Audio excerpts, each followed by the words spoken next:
welcome to In Conversation With, the Siemens podcast that delves into the role of technology in driving sustainable economies. Here we discuss cutting-edge innovations, industry trends, and the strategies shaping a greener, more resilient future. My name is Tumi and I'm your host. Today we're discussing climate impact on vulnerable communities in Africa. We're in conversation with Sabine Dall'Omo, who is the Siemens CEO for Sub-Saharan Africa. Sabine, welcome to the podcast. I'm very excited to have you here today. I know that you're very passionate about climate change. It is a very important topic. I think that should be the starting point of our conversation. Where does this passion come from? Thank you, Tumi. And it's great to be here today. Climate change is vital because we live in Sub-Saharan Africa and climate change is real.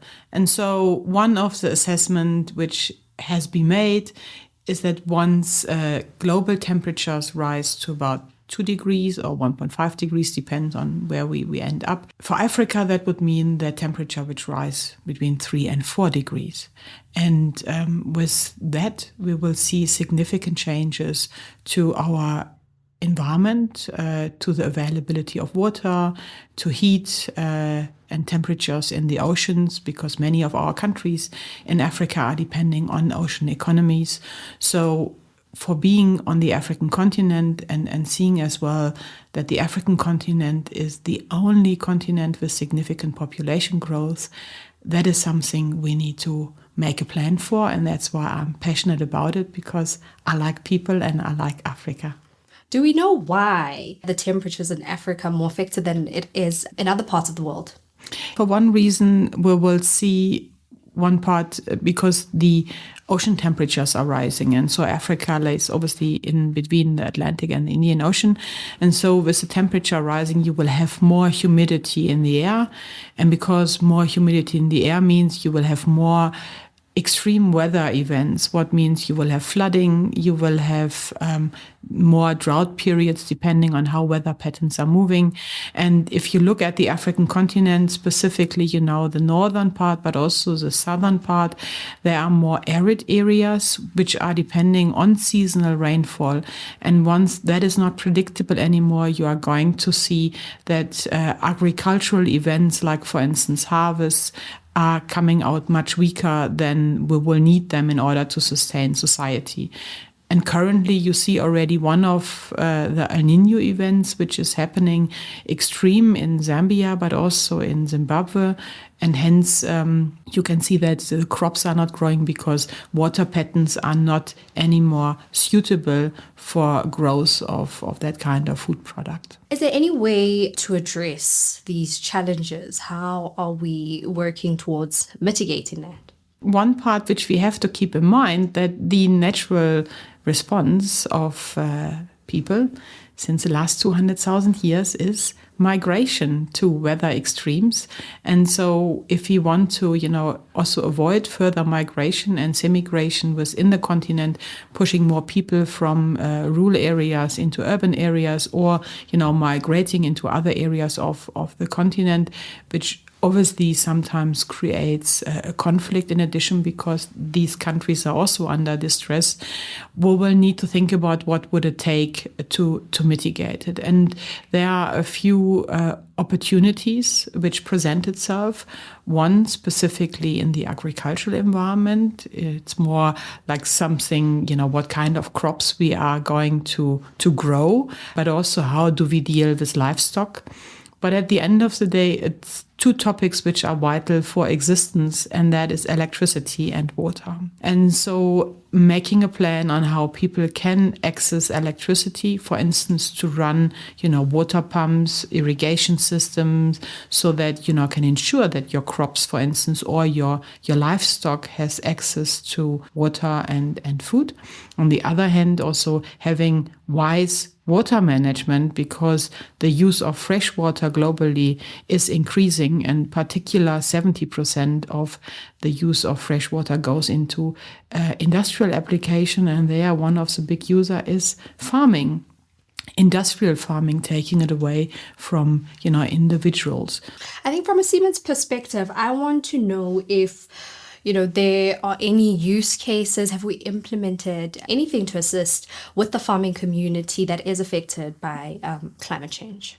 Yeah, we have one great solution which we implemented here in South Africa, and that's in a little village on the border to Lesotho in the Eastern Cape, and it's called Upper Blinkwater. Here we have installed about 500 megawatt of capacity in electricity, which is half by solar panels and a microgrid, and the other half is a diesel generator. A diesel generator, or maybe can replace it with something more CO2 optimized, but it means that for a large extent, this community didn't have access to power at all. And so now, since they have these 500 kilowatt of electricity, they have the possibility for first, don't, cook with wood. They have a possibility to run water pumps to ensure, that they can irrigate their fields, to have water and food for their animals. And they have also the possibility to be economic active, because now all of a sudden, the carpenter in the village, he is able to run a lathe, and so he can make more product and can be more active, and people, and specifically children, are able to study as well at night because they have light and they can keep their food in fridges. So it's really something very positive. And on that note, why is it so important to have access to clean energy? Because in the past, the woman would go out and find wood, and or the children or the girls specifically find wood or get water from the river. And your life is degraded to just specifically for the girls to fetch water and wood. So they can't go to school because they're busy hosting the basic service of the family and most probably the farm and the community. So for once, that gives also the opportunity for girls to participate full-time at school.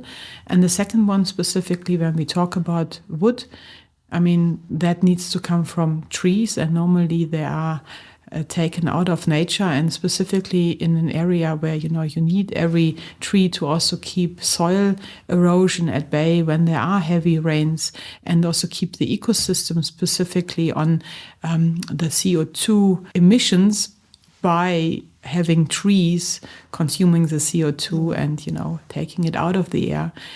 By deforestation, you amplify an impact for these already marginalized communities.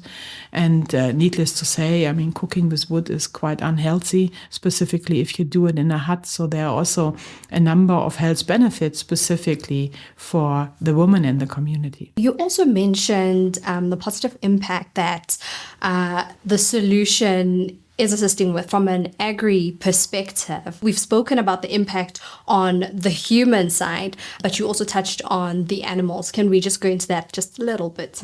When you think about farming communities in Africa, specifically in sub-Saharan Africa, so many of them define themselves through livestock. So if you take Ethiopia, Kenya, Somalia, the region, they have a lot of nomads grazing the land. And, when you have this persistent drought areas, it's very difficult for the animals to find food. So what you see is that once, water and food become critical, the animals don't eat as much because they go into kind of a preservation mode. And so hence, even if you later on sell a cow or any other animal, you will see that you will get less money. So just perpetuating already a difficult situation for the farmer itself. And so what we have tested with, for instance, a university in the Northwest, in Potchefstroom, together with a company called Sun Farming from Germany. The owner of that company, he is actually a farmer. So we have looked at the solution to use solar panels as a kind of a greenhouse. And you have two possibilities to use these solar panels. For once, as shading areas for the animals, because when you have a drought, then also trees and other plants and bushes and shrubs where animals could find some shade in order to escape the heat is, and as well the same valid for the humans, that is then also gone. So having these kind of solar installations for once provides that kind of shading to avoid also heat strokes of the animals. On the other hand, you will be able with the energy to run a borehole or pump water from a river if there is still water, which means the animals are still able to sustain themselves. And if you use it as a kind of a greenhouse, and specifically in areas where there was a lot of erosion on topsoil, you are also able to regenerate topsoil because you can plant maybe tomatoes or other crops which are growing in that area. It will be depending on in which country it is. But you are able over a period of time to make a significant impact on the community. Because one of the challenges which we have in Africa is, and that's why any climate event is affecting Africa so badly, our yields, specifically when it comes to output, if you take, for instance, grains, are much lower than anywhere else in the world. So if you have a grain like, for instance, maize, and maybe the factor is in Africa, a factor of 5 on the output, then if you go to South America, it would be already 8. And if you would go to the US, it's somewhere between 12 and 18. Yeah?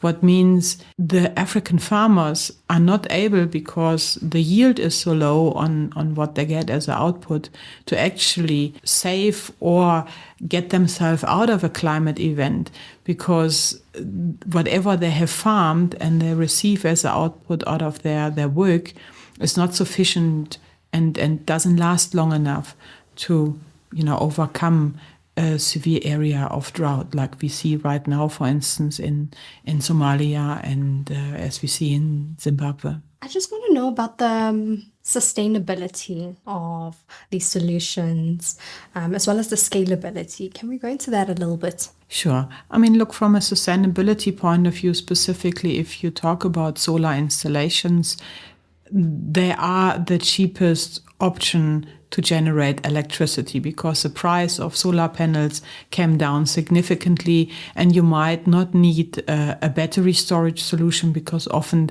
it is good enough if you have water access during daytime to run pumps while the sun is shining, or you basically plan for it, so you can really reduce also the cost of electricity for a community. They can be set up as microgrids, as we did in Upper Blinkwater, which are not necessarily connected to the grid, which also reduces the cost for the community. And the best implementation for sustainability is if you incorporate the community at the time when you start the project. Because if the community is able to understand what the project is about, how it implements and benefits the community, and also what kind of technology is used, then they're able to maintain it. Should there be, some shortcut or other technical issue, to a large extent, they will be able to solve it themselves, ensuring by that way sustainability of power supply to that community. Specifically also when you think about access to water, you only would take as much as you require in order to run your operation. So from that point, it clearly has a significant impact. And if you think about farming communities on the African continent, then they're anyway largely run by women, because men have often the possibility to take jobs in the city. So they semi-migrate within the country or within the region. And the women often stay behind because they need to look after the family, the elderly. And so they clearly will have as well a benefit, because then women and girls will be able to also be much more economic active, and hence lifting the whole family and society. I love that you mention involving the community. How does training work in getting these people upskilled to take care of these installations?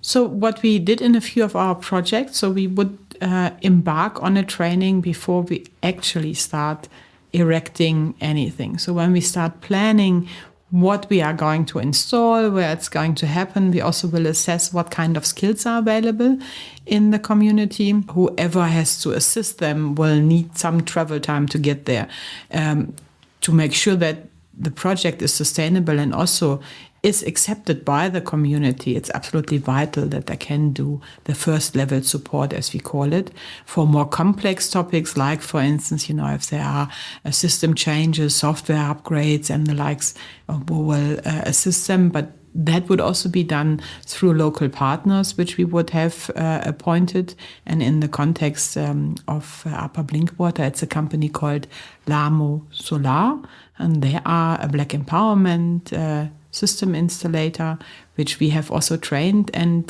developed through our enterprise development program. Speaking of Dall'Omo Solar, let's talk about the collaborations that have to take place for these installations to be successful. Who needs to be involved? Well, in the case, if we take Upper Blinkwater, we had a partnership together with a German development agency, what is called GIZ, and Siemens. So we partnered up as the funders, or to help the community to get the money together, because obviously the need in Africa is big, but the limitation on cash is also big. So we funded together with the German government that initiative.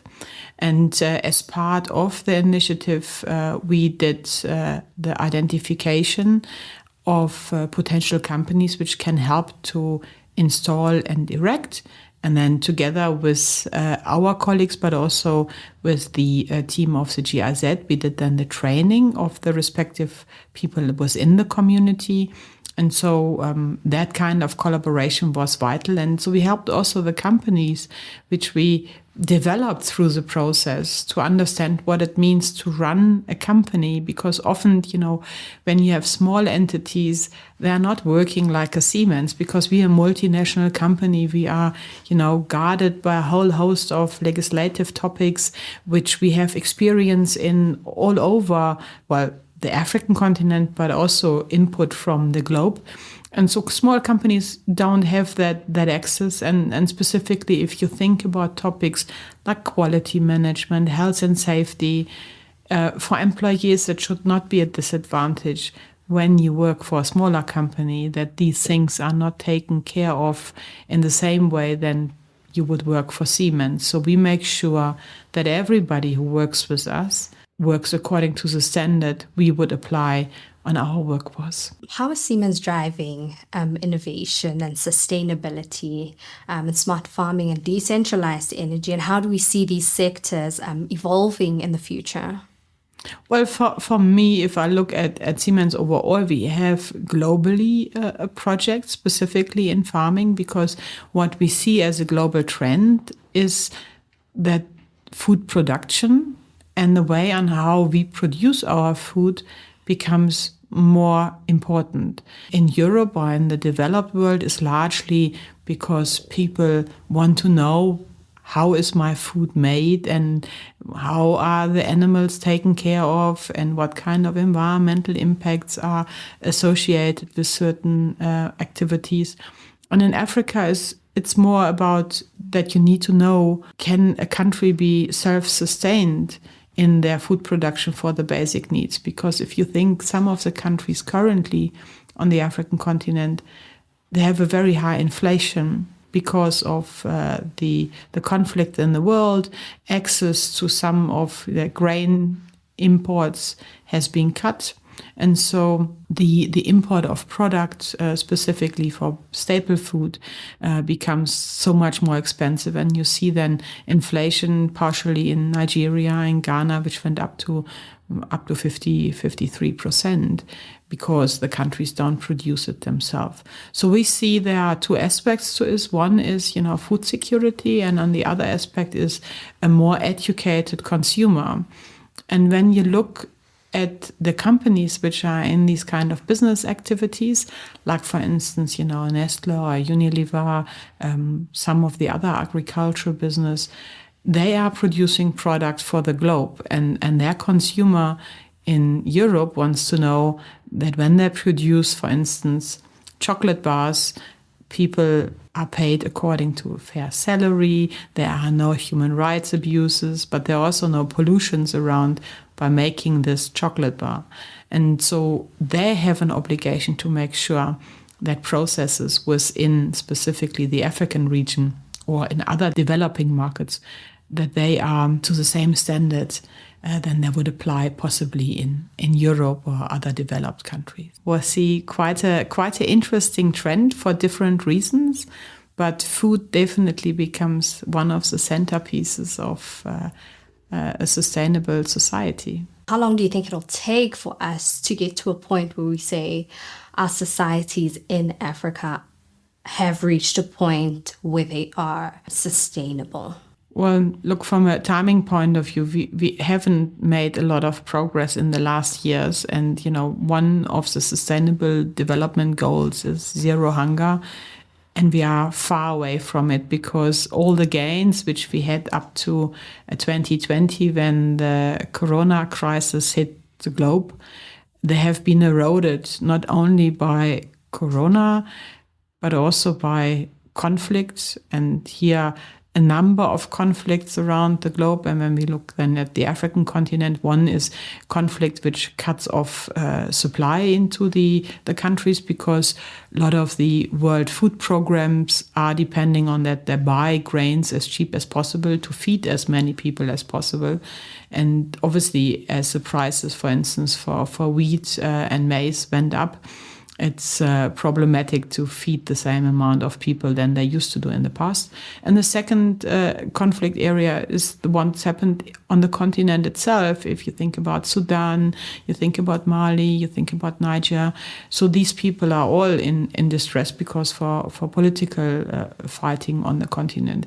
And then we have clearly climate change. So that's the third big area, which we discussed already on Zambia, for instance, and Zimbabwe, where the stress is very high. So looking forward is really difficult to say when we would be able to make it, because all the gains we achieved, unfortunately, eroded, or a big portion thereof. But on the other hand, what we see is, and when you consider that migration is the natural response of humans to a changing pattern in weather or climate, then you will also see that there is a great demand specifically from Europe to ensure that Africa remains a livable continent. For one reason, they want to avoid migration onto the European continent.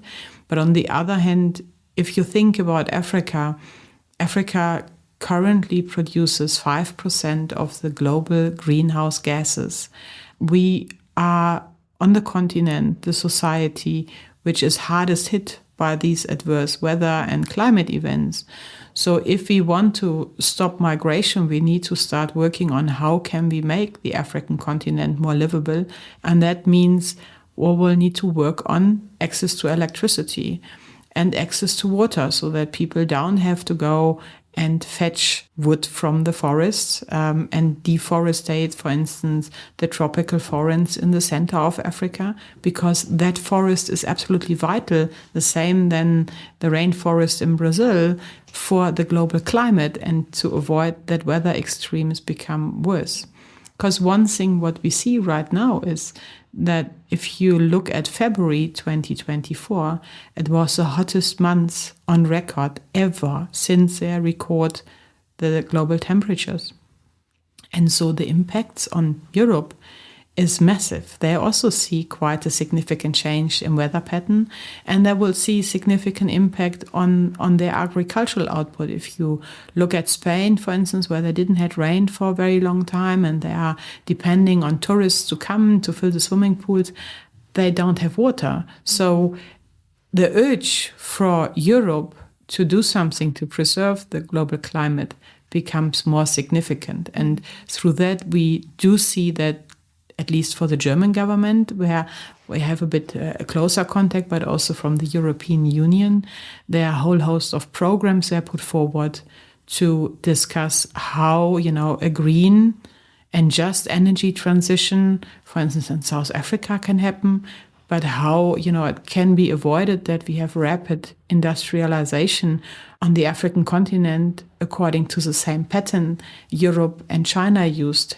decades ago. So here for Africa specifically, as we all look for environmental fit-for-purpose solution, and the African continent is not as industrialized, there are a lot of opportunities to start certain business activities on the African continent in a green way to feed into the global supply chain.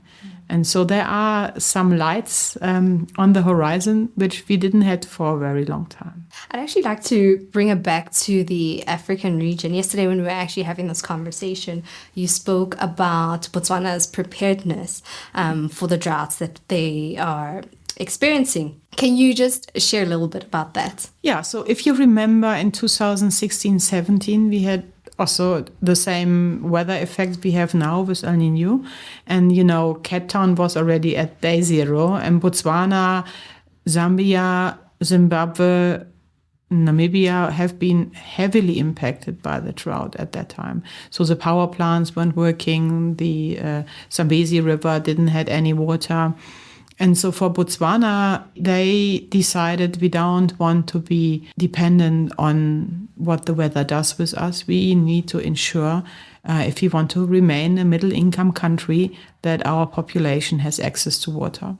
And so they did two aspects, because when you think about water, one is water management, and that means dam management, sewer and wastewater management, freshwater management, but also water consumption and paying for water consumption. Because one of the effects, and this is not unique to Africa, that's almost all over the globe, is that in the agricultural environment, people are over-exploiting their user rights to water and use more water than they're actually permitted to do.